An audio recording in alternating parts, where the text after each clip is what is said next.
आत्मा का अनुभव बस एकमात्र नित्य है।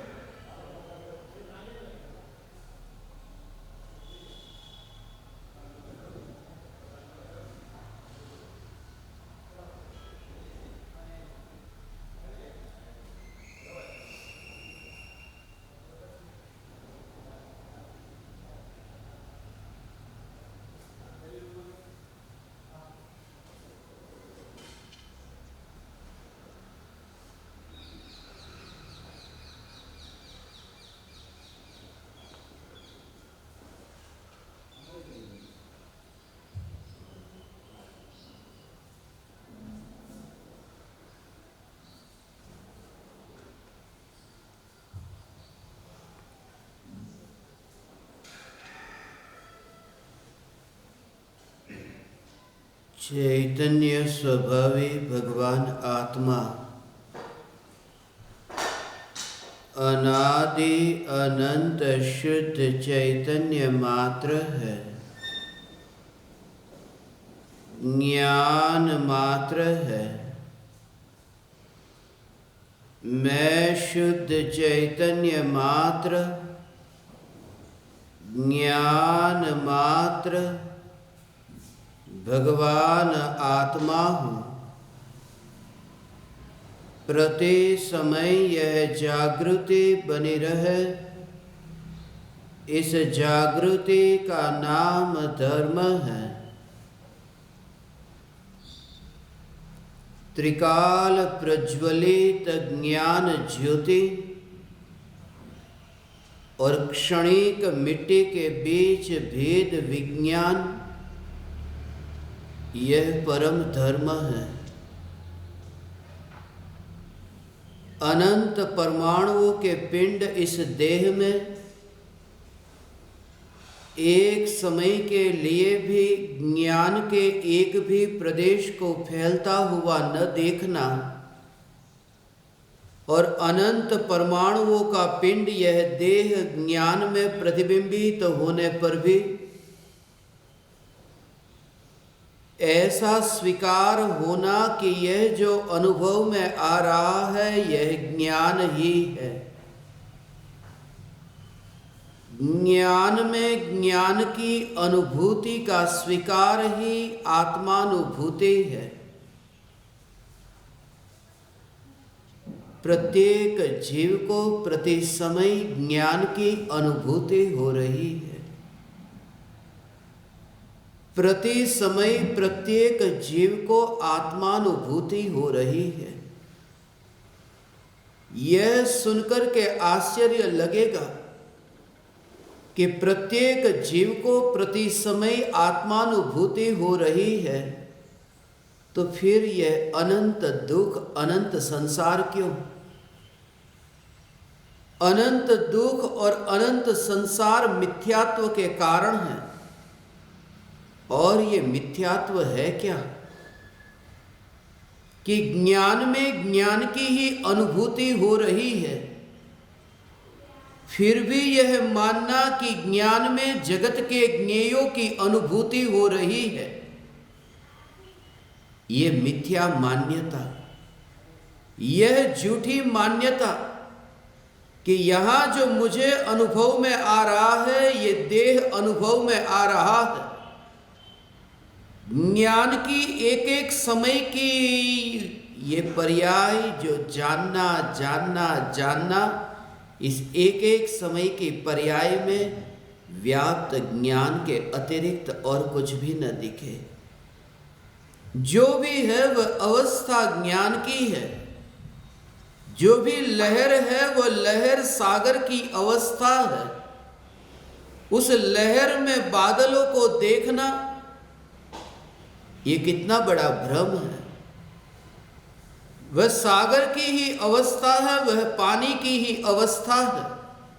पानी की अवस्था में बादलों का दर्शन करना यही तो भ्रम है।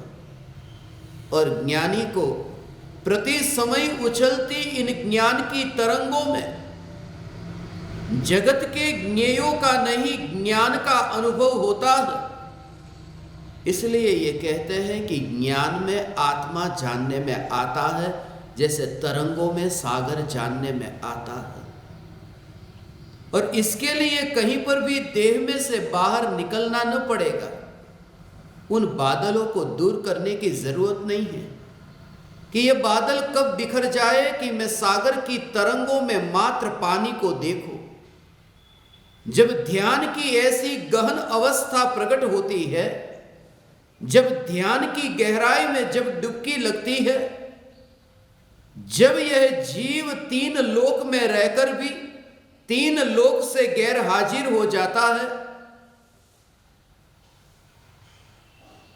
उस समय ज्ञान मात्र की अनुभूति है, 3 लोक की अनुभूति नहीं। और यह भी विकल्प नहीं कि यह बादल कब बिखर जाए, न बिखरे यह भी विकल्प नहीं, और बिखरे यह भी विकल्प नहीं। और ऐसी निर्विकल्प अनुभूति से पूर्व असंख्य समयों तक जो चैतन्य तत्व विचार चलता है, असंख्य समयों तक जो तत्व विचार से भेद विज्ञान चलता है, उस भेद विज्ञान के अभ्यास के लिए ही हमारा यहां मिलना होता है। इस सत्संग का प्रयोजन यही है। सुनते सुनते तुम्हें यह अनुभूति हो कि सुनना ही छूट जाए। मैं ये नहीं कहता कि अपनी उंगलियों को कान में बंद करके कान से सुनना बंद करना, इसका नाम सुनना बंद होना है। मैं ये कहता हूं कि ध्वनि तुम्हारे कान के प्रदेशों के साथ टकराती हो, मगर उसमें भी तुम्हें उन शब्दों की, उन ध्वनि की अनुभूति न हो, और तुम्हें यह जागृति रहे कि ध्वनि का, कान का, विकल्प का, मन का, इनका किसी का भी संबंध ज्ञान से नहीं है। इसलिए यहां अनुभूति ज्ञान की हो रही है, जड़ की नहीं।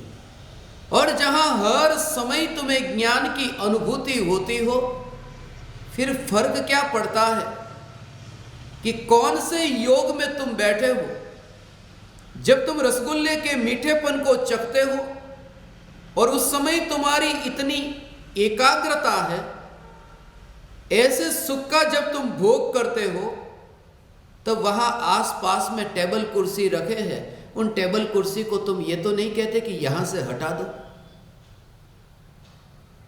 वहां चारों ओर दीवारें हैं, यह तो नहीं कहते कि दीवारों को बिखेर दो। विकल्प ही नहीं। ऐसी एकाकी, ऐसी एकांत, ऐसी एक की अनुभूति यह आत्मानुभूति है। जैसे ही एक समय के लिए यह निर्विकल्प अनुभूति का रस तुमने चखा, फिर जग में कोई भी वाणी तुम्हें अब रुचिकर न लगेगी।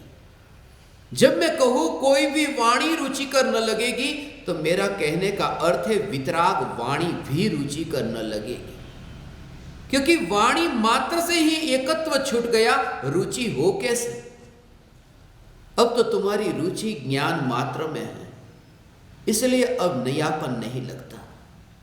इसलिए तो ज्ञानी प्रवचन बोलते समय, सुनते समय या फिर मौन हो, उस समय नया नया नहीं लगता।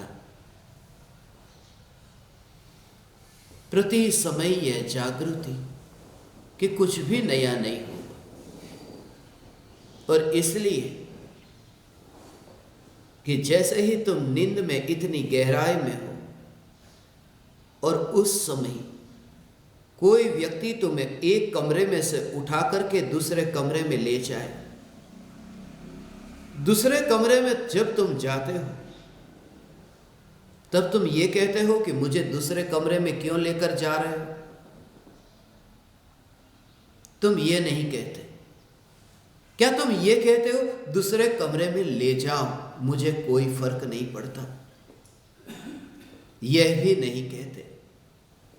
तुम्हें पता ही नहीं है एक कमरे में से दूसरे कमरे में जाना हुआ है।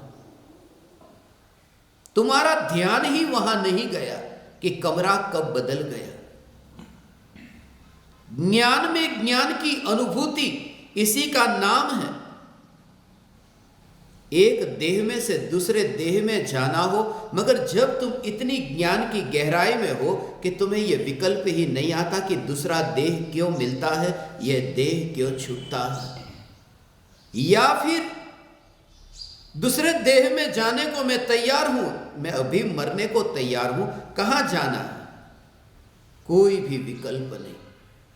मात्र ज्ञान में एकाग्रता, मात्र ज्ञान की स्थिरता, और इसमें सब कुछ मिटाना है। क्योंकि जहां जहां पर यह पकड़ है वो सब पकड़ मिट जाती है। जो ज्ञेयों की आसक्ति थी वही मिट जाती है। इसलिए सर्वत्र जहां जहां तुम देखो वहां जब तुम्हें ज्ञान की अनुभूति हो तो वह ज्ञेय अब इस ज्ञान ने पकड़े ही नहीं है। इसलिए ज्ञानी जो स्वयं को वैदेही अनुभव करते हैं, ज्ञानी स्वयं को जो अशरीरी अनुभव करते हैं, ये अशरीरी वैदेही, ऐसी ही जो ये चैतन्य की अनुभूति अब किन परमाणुओं का त्याग करने चाहे। जब मैं कहूं कि एक देह में से दूसरे देह में जाने को तैयार, जब मैं कहूं कि एक कमरे में से दूसरा कमरा बदलने पर तुम्हें कुछ भी नहीं होगा क्योंकि तुम नींद में हो। कमरा बदल जाने से तुम जिस नींद में, जिस गहराई में हो, अब तुम्हें कोई फर्क नहीं पड़ता। जब कहता हूं कमरा बदल जाए, उसका भाव सिर्फ देह नहीं, उसका भाव है ज्ञेय। ज्ञेय का कमरा बदल जाए। अभी जैसे मैं एक कुर्सी को जानता हूं और वहां से फिर मेरा ध्यान हटा और टेबल की ओर ध्यान गया, यह भी एक कमरा बदल गया।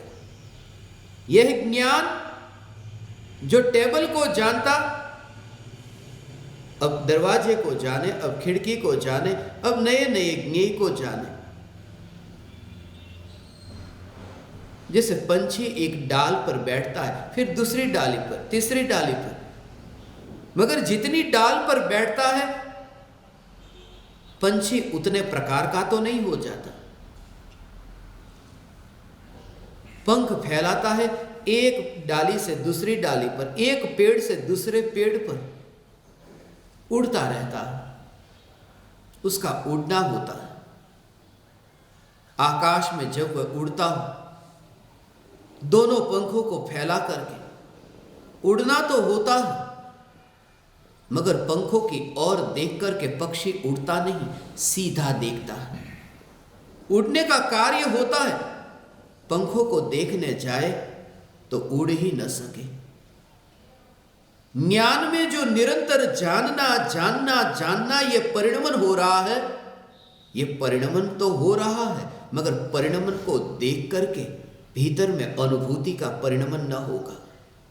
ध्रुव ज्ञायक पर दृष्टि ऐसी केंद्रित हो, दृष्टि इतनी सीधी हो कि चैतन्य तत्व के अतिरिक्त कहीं और दृष्टि न जाए, और फिर जानना जानना, ये पंछी के पंख ये फैलेंगे, ये ज्ञान फैलेगा। ये ज्ञान केवल ज्ञान तक फैलेगा, मगर केवल ज्ञान तक फैलने पर भी ज्ञान ध्रुव ज्ञायक देव को ही जानेगा, केवल ज्ञान को भी नहीं। इसलिए तो केवल ज्ञान को भी परज्ञेय कहा। जब समस्त पर्यायों को परज्ञेय कहा, जब ध्रुव चैतन्य से न्यारा क्षण भंगुर कहा, तो फिर दूसरे का क्या? जब केवल ज्ञान को परज्ञेय कहा, जब आत्मा में ही बसे अनंत गुणों के भेदों को परज्ञेय कहा, तो फिर और का तो क्या कहना।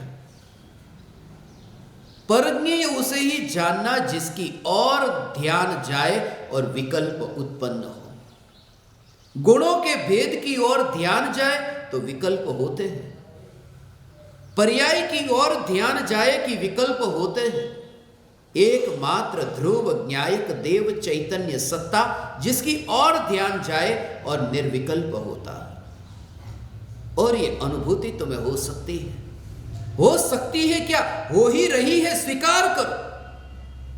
यह अनुभूति तुम्हें हो ही रही है, इसका स्वीकार करो। यदि स्वीकार न किया तो भी हो ही रही है, क्योंकि स्वभाव का स्वीकार न करने से स्वभाव छूट नहीं जाता। तुम गुड़ को मीठा न मानो तो गुड़ कड़वा नहीं हो जाता। स्वभाव का स्वीकार हो या न हो, स्वभाव तो यही है कि प्रति समय मुझे ज्ञान में ज्ञान अनुभव में आ रहा, ज्ञान में ज्ञान जानने में आ रहा, मगर इसे कोई साधना समझता ही नहीं। सिर्फ भगवान की पूजा करो, भक्ति करो, बस सुबह उठ करके सामायिक करो, प्रतिक्रमण करो, हो गया बस। ये ज्ञान में ज्ञान की अनुभूति धर्म दिखती है। इसी वजह से, क्योंकि तुम्हारे धर्म गुरुओं ने भी तुम्हें वही सिखाया। गए महाराज साहबों के पास में, उन्होंने तुम्हें वही सिखाया जो वे खुद करते थे, और तुम्हें वह रुचिकर लगा, क्योंकि वहां तुम्हारा कुछ लुटता नहीं। वही जो तुम्हारा बचपन का संस्कार था वही का वही ताजा रहता है। बचपन से माँ बाप ने सिखाया था सामायिक प्रतिक्रमण में धर्म है, देव दर्शन पूजा भक्ति व्रत तप में धर्म है। जैसा तुम्हें सिखाया गया था वहां उपाश्रय में गए, देरासर में गए, तुम्हें वही कहा गया, मैचिंग हो गया। सदगुरु के सामने बैठने में अपना सब कुछ न्योछावर करना होता है, क्योंकि वो बचपन की पुरानी जो मान्यता है उस मान्यता पर प्रहार होता है। 30 सालों से 40 सालों से तुम जो करते आए हो और कोई तुम्हें कह दे कि ये झूठा, इसका मतलब तुम्हारे 40 साल झूठे हो गए।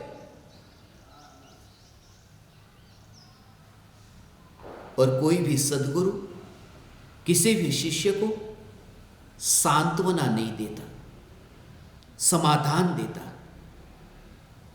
सांत्वना तुम्हें थोड़ी देर तो खुश करेगी कि बहुत अच्छा, आज तुमने इतने सामायिक किए, इतने प्रतिक्रमण किए, आज तो भगवान की पूजा की ने, कितनी पूजा की,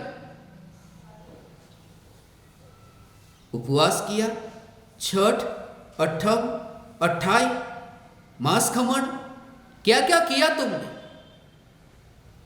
उसकी गिनती होती है। और यहां गणित नहीं है, यहां अगणित है। और जहां अगणित की ओर ध्यान जाए भगवान कि फिर अपूर्व अनुभूति होती है। फिर तुम्हारी क्रिया वहां रहती ही नहीं, तुम उस लोक में विचरण करते हो।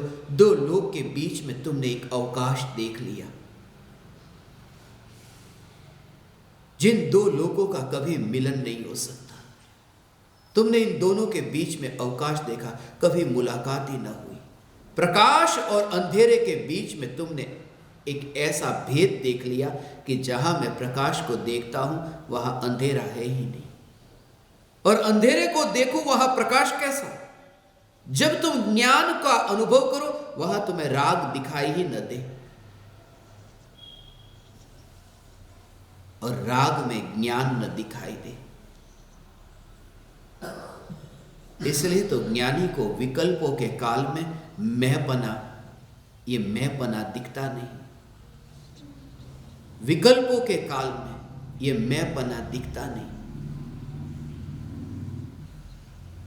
इसका भाव भी अत्यंत सूक्ष्म है।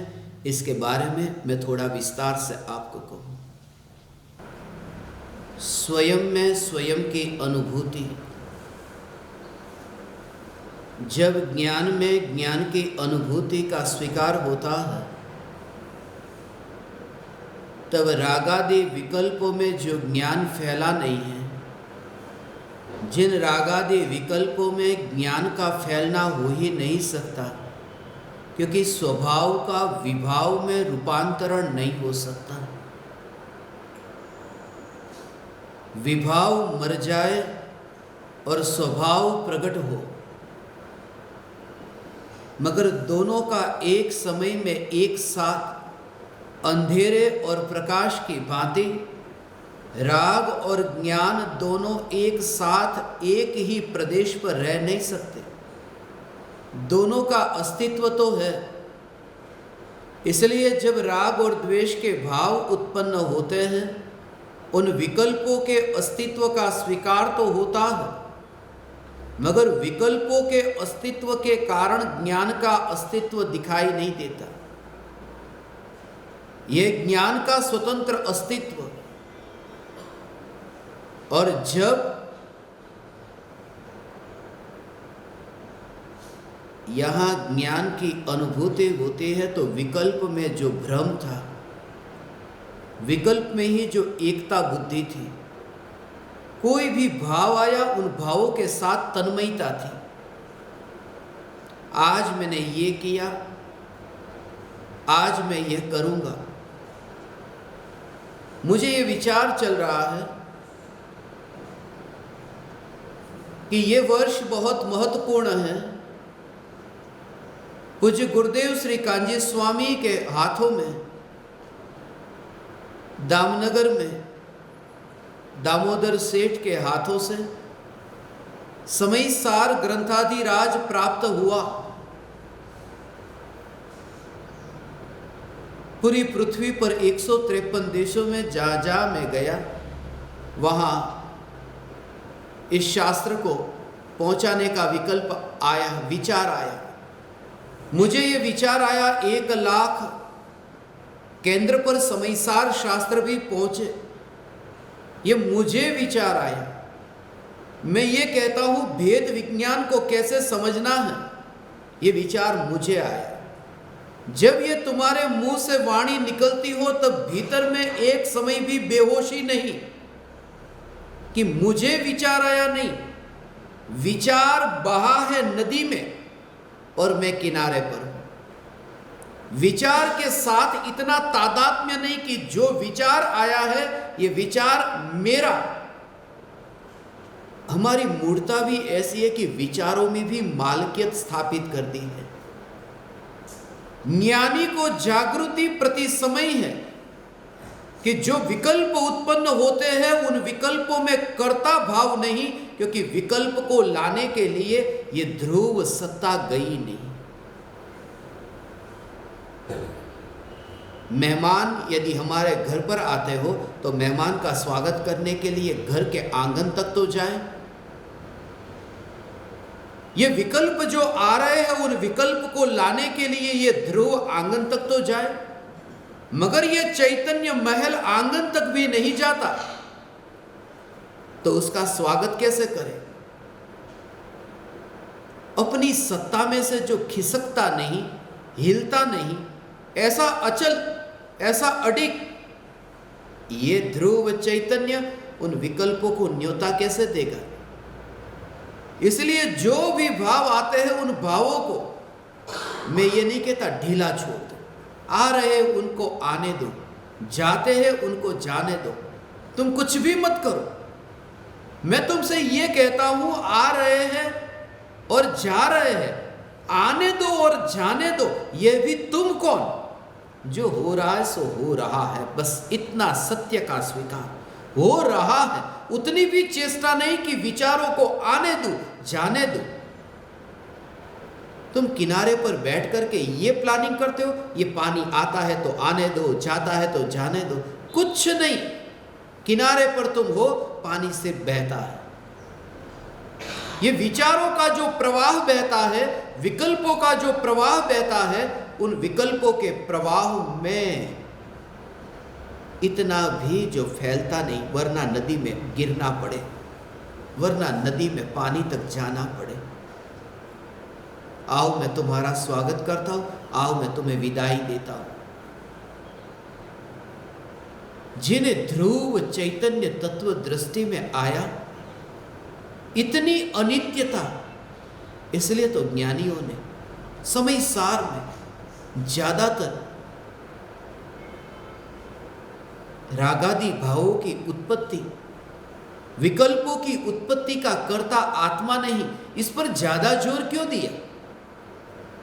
समयसार में यह न लिखा ये दुकान बनाने वाले, मकान बनाने वाले तुम नहीं,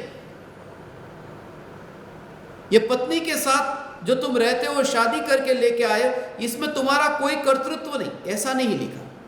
लिखा तो रागादि वर्णादि भावों का कर्ता, भावों का। क्योंकि समयसार जिसके हाथ में पहुंचे उन्हें यह बताने की जरूरत नहीं है कि तू दुकान नहीं करता, तू मकान नहीं करता, मगर वो यहां अटक जाता है कि ये विकल्प जो उत्पन्न होते हैं तो होते हैं, मुझे क्या। विकल्प उत्पन्न होते हैं, आए तो आए, जाए तो जाए, मगर यह भी एक विकल्प है, विकल्प आए तो आए और जाए तो जाए। मैं ये कहता हूं कि जब तुम किनारे पर हो और पानी का जो प्रवाह बहता है वो पानी आए और जाए, उतना भी विकल्प नहीं। सिर्फ देखो, न आमंत्रण देना है न विदाई देना है, सिर्फ देखना है, सिर्फ देखना ही है। यदि सिर्फ देखना ही है तो फिर उन्हें क्यों देखना, फिर अपने को ही क्यों न देखो। जब देखना ही है तब फिर बहते हुए विकल्प के प्रवाह को भी न जान करके सिर्फ ज्ञान में ज्ञान को जानता है। क्योंकि जब जानना ही है, कुछ करना ही नहीं, जानना ही है, कुछ करना नहीं।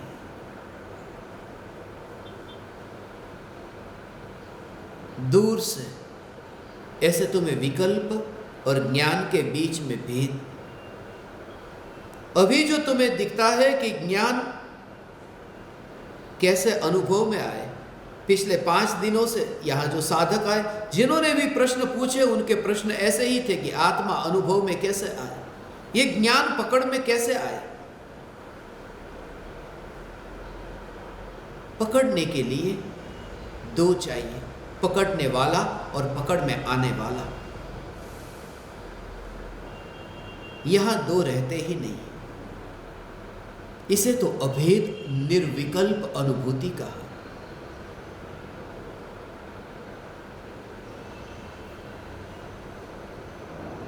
यहां तो मरने वाला ही अमृत हो गया।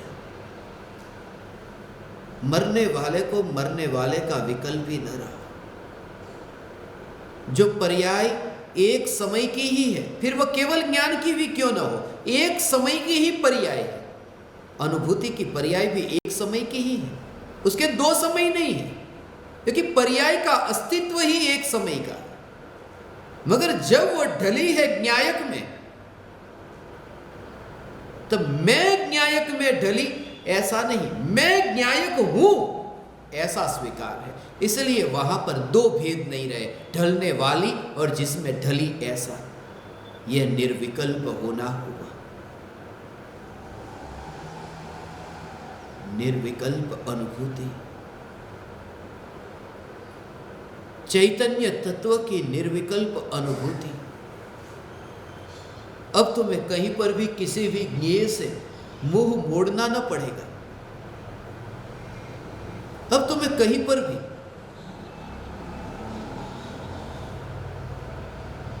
ये चेष्टा न करनी पड़ेगी कि ये व्यक्ति, ये वस्तु, ये घटना, ये मेरे सामने नहीं, ये नहीं चाहिए। थोड़े दिन पहले ही ये ज्ञान दीपक मेरे साथ में थे, गजपंथा के पहाड़ पर थे हम,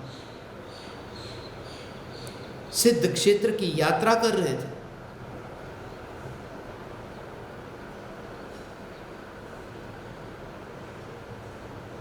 वहां पर कुछ डोली वाले थे, आसपास आपस में बातचीत कर रहे थे। कोई पूजा कर रहा था, वहां दर्शन कर रहे थे। इतने जोर से वो चिल्लाई है, यहां दिखाई नहीं देता, मैं दर्शन करने बैठी हूं, जाओ यहां मेरे सामने, यहां से हट जाओ और बात मत करो, मुझे भगवान के दर्शन करने। मैं तुमसे ये कहता हूं, जब ज्ञान में ज्ञान की अनुभूति होगी, दुनिया को चुप करने तुम नहीं बैठोगे। जब परमात्मा के दर्शन होंगे तब तुम चुप किसको करो, क्योंकि चुप करने वाला ही चुप हो गया। चुप करने वाला था विकल्प, और वह विकल्प ही चुप हो जाता है। जब ज्ञान में ज्ञान की अनुभूति हो तब विकल्प ही शांत हो जाता है। शांत हो जाता है उसका मतलब यह नहीं वो रहता है, शांत हो जाता है मगर वो रहता ही नहीं। जैसे सागर की तरंग शांत हो जाती है, तूफान आया, फिर ये कहा कि तरंग अब शांत हो गई। शांत हो गई माने क्या, कि तरंग ही अब नहीं रही, तरंग नहीं रही, इसका मतलब शांत हो जाना। कोई शांत तरंगे होती नहीं है। तरंगे शांत होने का अर्थ तरंग न रहना, विकल्प शांत होने का अर्थ है निर्विकल्प होना। यह साधना है। साधना ऐसी दो कौड़ी की नहीं हो सकती कि किसी के चिल्लाने से तुम्हारी साधना भंग हो जाए। इसलिए तो मैं ज्ञान दीपकों से कहता हूं, क्या होगा जब लोकालोक के ढोल नगारे तुम्हारे केवल ज्ञान में प्रतिबिंबित होंगे? किन किन को चुप करोगे? और वहां तो त्रिकालवर्ती, चुप करो तो करो कैसे?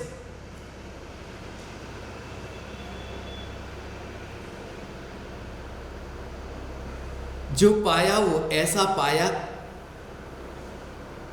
कि वो कभी खोया ही नहीं जा सकता, ये श्रद्धा हुई। इसलिए अब कोई चिल्लाए तो भी ये जागृति है कि ये तो खोता ही नहीं, मगर मेरा ध्यान बार बार जा रहा है, जो कोई चिल्ला रहा है मैं क्या करूं? ध्यान तो मेरा जा रहा है, मेरा उपयोग तो वहां जा रहा है, नहीं जा रहा। उपयोग चैतन्य को छोड़ करके कैसे जाए?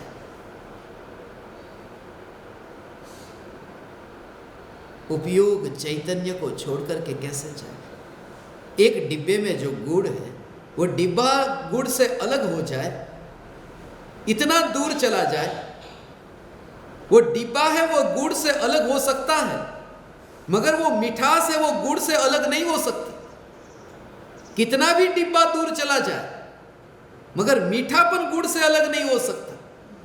और ये जागृति की ये परमाणु का वियोग होता हो मृत्यु के काल में, मगर आत्मा से ज्ञान अलग नहीं हो रहा है, और उसी ज्ञान में आत्मा जानना,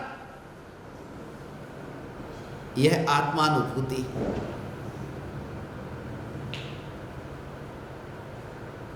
भविष्य में तो बुद्ध नहीं, वर्तमान में बुद्ध। भविष्य में शुद्ध नहीं, वर्तमान में।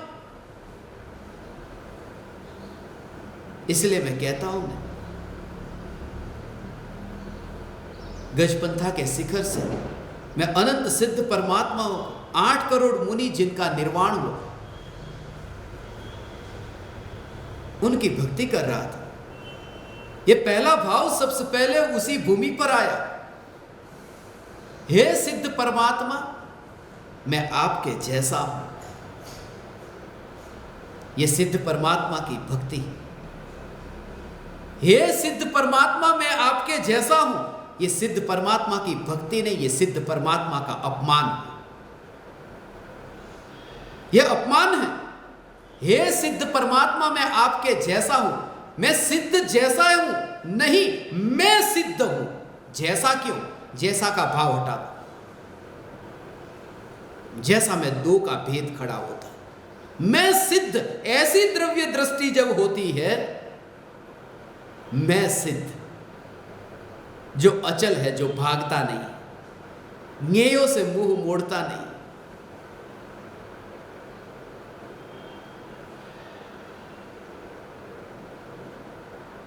कोई पराया बाधक नहीं, यह विकल्प ही अनुभूति में बाधक है।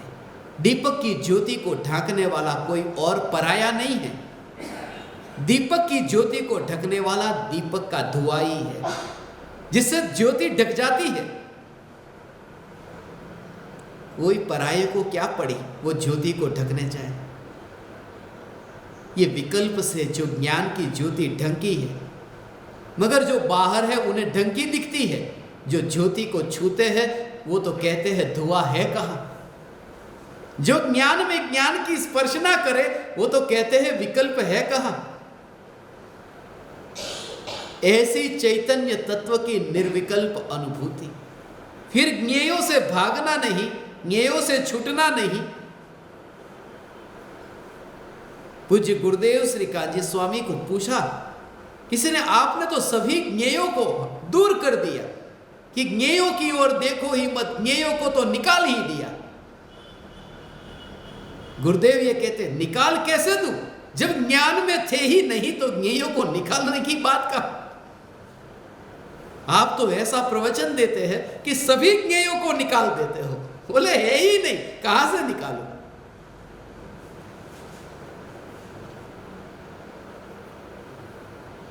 धन्य भागी है वे जीव, हम सभी जिनको ये चैतन्य की पुकार गुरुदेव के मुखारविंद से सुनने को प्राप्त हुई। और यदि प्यासे रह जाए, कोरे रह जाए,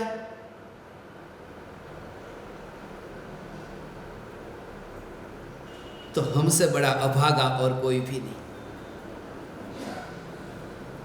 इसलिए हे ज्ञान दीपक, ये चैतन्य की पुकार जीवंत साक्षात जब योग मिले उस योग को मत गवाना। जीवंत जो है उस समय जो पहचान कर ले। कुछ विरले ही गुरुदेव की पहचान कर पाए। हजारों लोग, लाखों लोग उनके पास आए, मगर उंगली पर गिने जा सके इतने ही क्यों।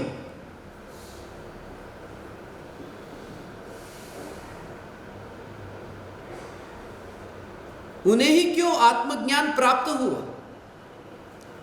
कुछ विरले ही पहचान कर पाते हैं प्रत्यक्ष योग की। इसलिए तो परम कृपालु देव कहते हैं, समझे कोई सौभाग्य, कोई है सौभाग्य जो समझता है। बाकी तो उनके जाने के बाद सब कहेंगे अच्छे थे, गुरुदेव महान थे, मगर जब थे और तुम्हें मिले थे तब तुमने क्या पाया था। साक्षात जलती हुई ज्योति के निकट तुम अपना दीपक न जला सके, तब तुम दीपक की तस्वीर के सामने अपना दीपक कैसे जलाओगे। और याद रहे, दीपक की तस्वीर के सामने अपने दीपक को ले जाओ, दीपक न जलेगा। दीपक की ही नहीं, सूरज की तस्वीर के सामने भी लेकर जाओ।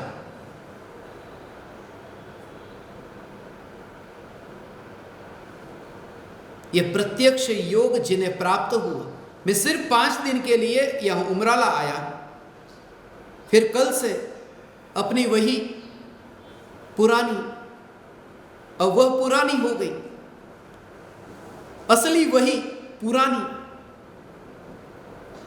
गजपंथा की गुफा है और स्मशान में विचरण करेंगे।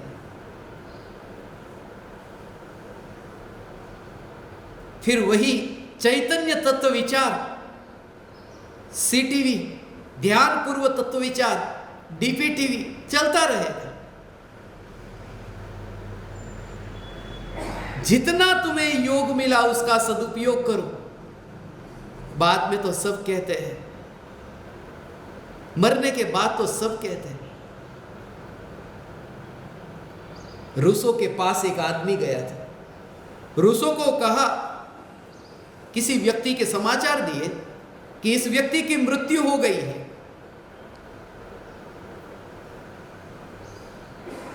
रूसो ने कहा, सचमुच वो मर गया? समाचार देने वाले ने कहा, हाँ मर गया वो। रूसो कहता, यदि वो सचमुच मर गया है तो बहुत अच्छा आदमी था, मर गया है तो अच्छा आदमी था। यदि ये सच्चे समाचार है, जिंदा की पहचान नहीं, मरने के बाद तो सब कहते हैं अच्छा था। एक सेठ मुझे याद आ गए, मारवाड़ी थे,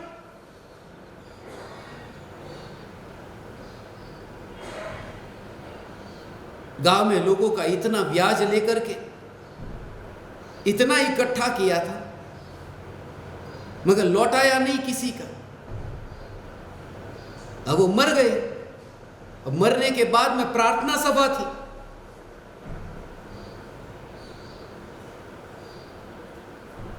अब प्रार्थना सभा में अब बोले तो बोले क्या, उनके लिए कुछ बोलने जैसा था ही नहीं, मगर कुछ तो अच्छा बोलना पड़े।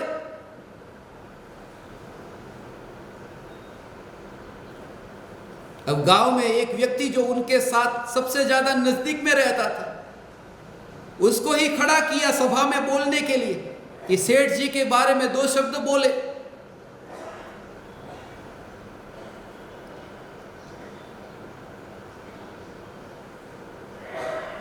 वो भाई साहब बोलने को खड़े हुए। ये जो सेठ जी थे,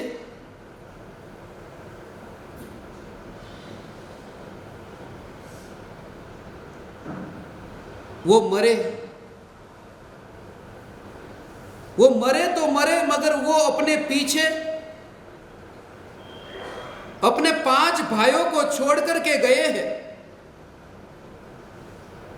और उन 5 भाइयों की तुलना में वो सेठ जी बड़े देवता थे। 5 भाइयों की तुलना में बड़े देवता थे, जैसे 5 भाइयों को छोड़ करके गए। अब कुछ तो अच्छा बोलना पड़ेगा।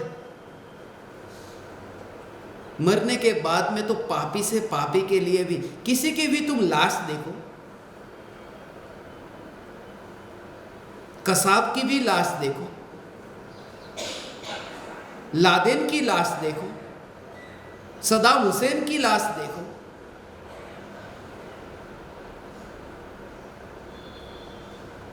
तुम्हें थोड़ी दया तो उनके ऊपर भी आएगी।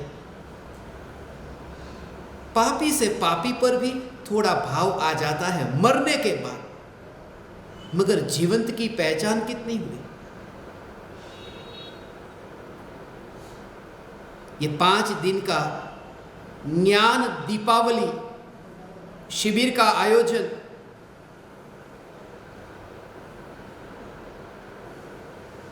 अभी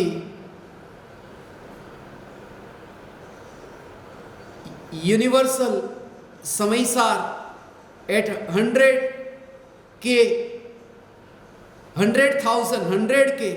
1 लाख केंद्र पर समयसार टीका के साथ में पूरी पृथ्वी पर पहुंचेगा। 153 देशों की लाइब्रेरी में तो मैंने संपर्क करना प्रारंभ कर दिया है। सबके साथ पुराने अच्छे संबंध है और पूरे विश्व में उनको जब मैंने बताया समयसार के बारे में 2000 बरस पुराना, उन्हें सब भारतीय संस्कृति का एक प्राचीन ग्रंथ ऐसा कहकर समझाना पड़ता है। जर्मनी में जो university of Bonn, university of Berlin, वहाँ पर भी जहाँ प्रवचन सार शास्त्र को आज भी अंग्रेजी भाषा में अनुवाद करके वहाँ पर भी पढ़ाया जाता है। जो मैंने आपको पहले बताया था, हरमन जैकोबी, जो वहाँ पर जाकर के अपने ग्रंथों को वहाँ ले जाकर के उसने वहाँ पर अनुवाद करवाया। संस्कृत भाषा में बहुत से विषय ऐसे हैं जिस पर यदि आपको पीएचडी करनी हो तो जर्मनी में ही जाकर कर सकते हैं, भारत में नहीं हो सकती। यूनिवर्सिटी में जर्मनी, जहाँ लोग जर्मन भाषा बोलने वाले, उन्होंने भी हमारे साहित्य को वहां पर बचा कर रखा। ऐसे ही अमेरिका की भी लगभग 20 जितनी ऐसी लाइब्रेरीज है जहां अभी मेरा संपर्क हो चुका है, और उन्होंने भी ये समयसार शास्त्र को अपनी लाइब्रेरीज में वहां पर स्थापित करने के लिए वचन दिया है। ये मैंने कहा कि अभी 48 घंटे भी पूरे नहीं हुए, मगर पूरे विश्व में सब जगह ये समयसार शास्त्र पहुंचे। ये जो समयसार की कॉपी मैंने आपको दिखाई थी, जिस पर मैंने संक्षिप्त में जो टीका लिखी है 415 दृष्टांतों के साथ में, ये जो आपको अभी दिखाई दे रही है। Acharya Kundkund Dev Samaysar the pure soul with explanations, Nyayak Bhav Prakashak the illuminator of the pure soul, ये इसमें जैसे आप देखते हैं ये 10 अध्याय है, 10 अधिकार है, जिसमें पूर्व रंग, जीव अजीव, कर्ता कर्म, पुण्य पाप, आश्रव, संवर, निर्जरा, बंध, मोक्ष और अंत में सर्व विशुद्ध ज्ञान। ये सब मैं एक एक गाथा में ये एक संक्षिप्त दृष्टांत देकर के पहले गाथा लिखी है, उसके बाद में ये उसका विवेचन है, गाथार्थ है, और उसके नीचे ये दृष्टांत है, और जो बोल्ड अक्षर में लिखा गया है दृष्टांत के बाद में वो इस गाथा का सिद्धांत है। तो सभी में ऐसा किया है, सभी गाथाओं में, कि जहाँ दृष्टांत दिया है उसे रेगुलर फॉन्ट में रखा है, और उसको जो सिद्धांत में घटित किया है उसको बोल्ड फॉन्ट में किया है। ऐसे 415 दृष्टांत कम से कम है। कोई कोई गाथा ऐसी है कि जिसमें ज़्यादा दृष्टांत भी होंगे, मगर आप ये जो पीडीएफ फाइल देखते हैं, कुल 204 पेज की पीडीएफ फाइल है, और ये सब आपके पास में ईमेल के माध्यम से तो आएगी, मगर हिंदी, गुजराती और अंग्रेजी भाषा में, जैसे मैंने आपको ये कॉपी प्रिंट हुई बताई थी, इतना अच्छा शास्त्र ये है कि इसके ऊपर आप हाथ लगाएंगे तो भी आपको ऐसा फील होगा। ये पूरा आपको, उसके लिए इसको छूना जरूरी है, वरना महिमा नहीं आएगी। ये दूर से महिमा नहीं आएगी इसको जब तक आप छुएंगे नहीं। ये जो भगवान आत्मा का जो भाग है ना, इसको पूरा एम्बोस किया हुआ है। इसको जब छुएंगे, भगवान आत्मा को जब छुएंगे तो महिमा आएगी। समझ गए ना मेरी बात? जब भगवान आत्मा को छुएंगे तो ही महिमा आएगी, वरना महिमा नहीं आएगी। और ये पूरा शास्त्र आपको आपके मंदिर में, घर घर पर, ये पूरी पृथ्वी पर पहुंचे, ऐसा मेरा भाव है। आत्मसिद्धि शास्त्र के बाद ये भी पहुंचेगा। अब मुझे मेहनत कम करनी होगी, स्मशान में रह कर के भी वहाँ से ईमेल हो सकता है, आपका जूम का लाइव सेशन हो सकता है, तो ईमेल भी वहाँ से हो सकता है। ये Granthadhiraj Samaysar, universal Samaysar at 100 years, Kanji Swami का के, ऐसे ही 1 लाख जगह पर ये शास्त्र पहुँचेगा। मैंने अभी सभी के लिस्ट बना दिए हैं, जिन जिन के निवास स्थान पर मुझे जाना है, खास करके प्रत्यक्ष ज्ञान दीपकों के बनाना तैयार किया है। जहाँ महाराष्ट्र में जो मुंबई, फिर वहाँ राजस्थान में, मध्य प्रदेश में, उत्तर प्रदेश, खास करके दिल्ली में, और छत्तीसगढ़ जहाँ रायपुर, राजनांदगांव, दुर्ग और अलग अलग जो भी वहाँ के आसपास के गांव हैं, उड़ीसा में।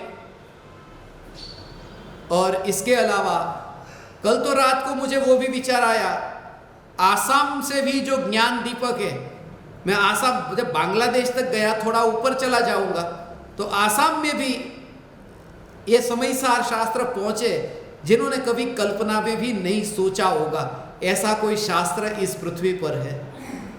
जैसे एक गुरुदेव के जीवन में परिवर्तन आया इस समयसार से, भविष्य में कोई ऐसे गुरुदेव पैदा होंगे कि जिनके जीवन में परिवर्तन आएगा, ऐसा ये शास्त्र पूरी पृथ्वी पर पहुंचे। ये तो हुई समयसार शास्त्र की बात। कल रात्रि में हम बैठे थे, चर्चा कर रहे थे, आपको निर्मला माता जी, किशोर बापू जी और मोटा भाई निकट काल में उमराला में आमंत्रण देने वाले हैं। श्री महावीर जिनालय जो मंदिर का निर्माण हुआ है, जिसमें परमात्मा विराजमान नहीं हुए, परमात्मा की प्रतिष्ठा के लिए यहाँ प्रतिमा जी कितने ही सालों से यहाँ आए हैं, मगर कोरोना की वजह से जो थोड़ा अपना 2 साल ऐसे ही बीत गए, अभी भावना भाते थोड़ा ठंडा हो रहा है कोरोना, तो निकट काल में कब रखना है वो सब उनके ऊपर है। मगर जब भी वो बुलाएंगे तब हम यहाँ पर आकर के प्रतिष्ठा में भाग लेंगे, और ये प्रतिष्ठा विश्व की यादगार प्रतिष्ठा होगी। पूरी पृथ्वी से लोगों को जोड़ेंगे, जहाँ जहाँ पर 153 देश के ये प्रतिष्ठा को एक ऐसा, मैं अंतर्राष्ट्रीय इंटरनेशनल लेवल पर उमराला में जो जिन मंदिर का निर्माण होगा, जो कभी किसी ने सपने में भी नहीं सोचा होगा, जो मैंने सोचा है। निकट काल में यहाँ पर महावीर भगवान विराजमान होंगे। भावना भाता हूँ जल्दी से जल्दी महावीर भगवान का साल आए, उससे पहले महावीर भगवान आए, माने 24वें तीर्थंकर 2024 का साल आए, उससे पहले ही महावीर भगवान आए। और इसके लिए भी सब तैयारी अपनी हो चुकी है। मंदिर तैयार है, परमात्मा की प्रतिमा तैयार है, मगर प्रतिमा मंदिर के भीतर नहीं जा रही है। इसके लिए करे तो करे क्या? यही वस्तु का स्वभाव है कि परमात्मा की चैतन्य प्रतिमा देह रूपी मंदिर के भीतर जा ही नहीं सकती। यही वस्तु स्वरूप है।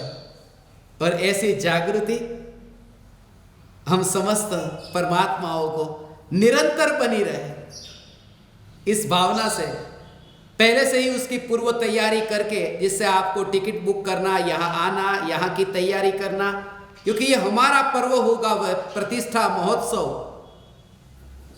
एक अद्भुत महोत्सव होगा।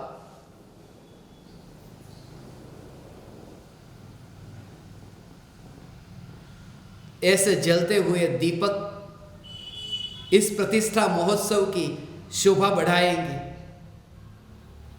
जैसे दीपावली के दिन दिए जला करके हम त्योहार मनाते हैं,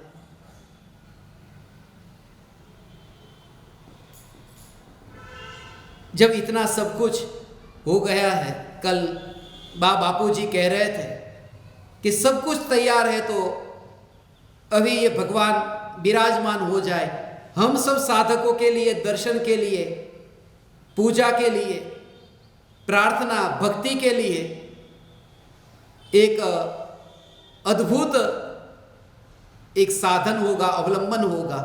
और मुनिराज भी जिनेंद्र भगवान के दर्शन करते हैं, जिन मंदिर में जाकर जिन प्रतिमा के दर्शन करते हैं, तो हमें ये अवसर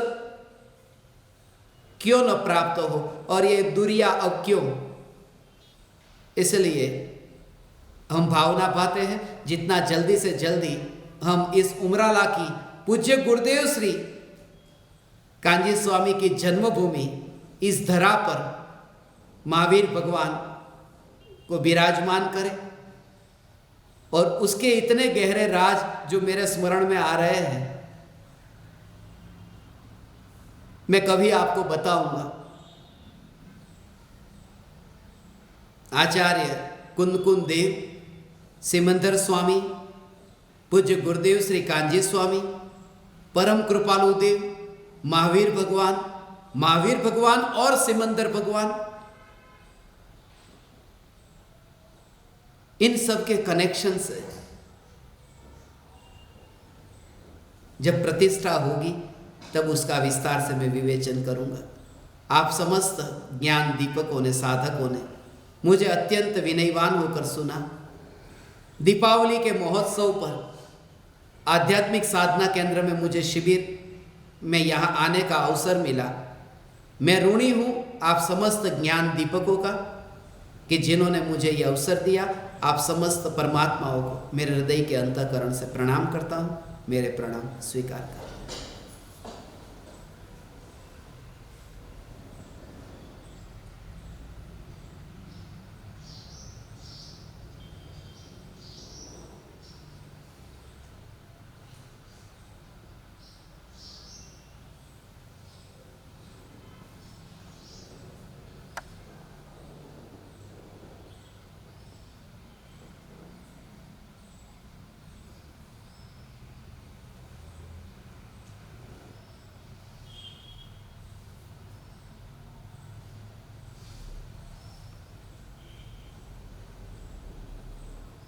अहो अहो श्री सद्गुरु करुणा सिंधु अपार,